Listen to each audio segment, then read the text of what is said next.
Good morning! Good morning guys. Kagigising ko lang.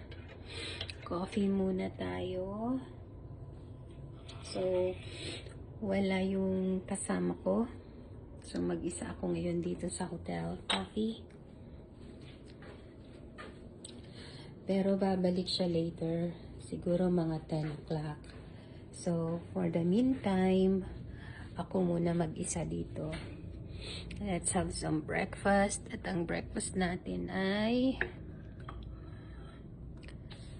gardenia at saka star margarine.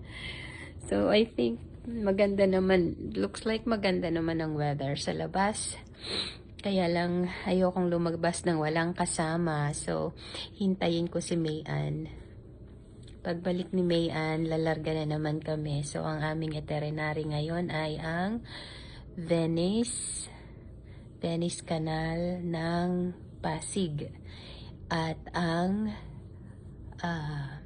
Manila Bay. So, yun yung for today. Kasi, this is our last day dito sa Manila.